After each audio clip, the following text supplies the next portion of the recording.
기자 김승현 기자 윤성민 기자 SNS 공유 및 댓글 SNS 클릭수 0페이스 북 트위터 카카오 스토리 SNS 공유 더보기 집토끼가 돌아올 것인가. 민주노총의 28일 정기대의원 대회를 앞두고 더불어민주당 한 당직 단은 이런 표현을 했다. 민주노총은 이날 사회적 대화기구인 경제사, 회노동위원회, 경사노위, 참여 여부를 결정한다. 지난해 11월 노사, 정위원회 후신으로 경사노위가 공식 출범한 이래 계속 참여를 거부하더니 장을 민주노총이 전격적으로 바꿀지 관심사다. 여태 민주노총은 문제 인정부의 노동정책이 후퇴했다. 몇 참여를 거부해왔고 문재인 대통령, 과민주당 지도부는 대화와 타협을 신신당부하고 있다. 지난 25일 문 대통령은 김주영 한국노총위원장과 김영환 민주노총위원장을 만났다. 80분간이면 담에서 문 대통령은 최저임금, 노동시간, 노동안전 등 분야에서 노동권 개선이 이뤄져야 한다는 것이 사회적 인식이라면서도 그렇다고 정부가 일방적으로 추진할 수는 없다는 입장을 밝혔다.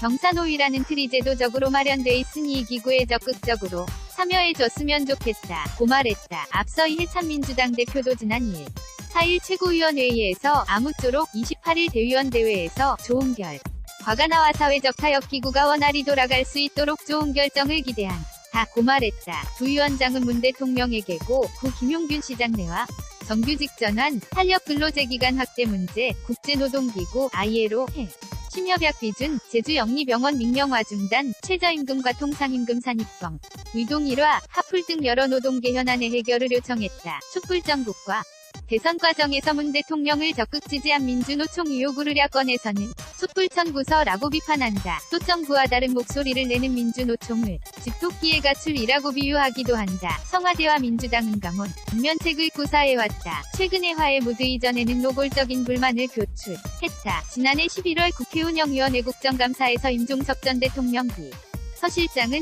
정규조와 민주노총은 더 이상 사회적 약자라고 생각하지 않는 민주노총은 이제 상당한 사회적 책임을 나눠야 하는 힘 있는 조직이라고 말했다. 이에 민주노총은 어이가 없을 지경이다. 노조에 대한 최소한 이해도 없는 무지하고 오만한 말이라는 논평을 냈다. 이와 중에 노조 출신 홍영표 민주당 원내대표는 당시 사회적 대화에 응하지 않으면서 탄력 근로제 확대를 계약이라고 반대만 하는 것은 책임 있는 제주체위 모습이 아니다. 항상 폭력적이고 자기들 생각을 100% 강요한다 고 지적했다. 최근 각종 경제지표가 악화하자 정부와 노동계무 두한 발씩 물러나는 모양새다. 지난 11일 파인테케고 노동자들의 복지 문제가 타결돼 425일간의 고공농성이 끝났고 카풀 도입 문제로 대립 한 택시 업계와 정부는 지난 15일 카풀 시범 서비스를 전면 중단하기로 고대 타협 기구를 가동했다. 그러나 민주노총과 정부의 갈등이 근본적으로 해소되기는 어렵다는 분석이 적지 않다. 민주당 내부에서도 노동계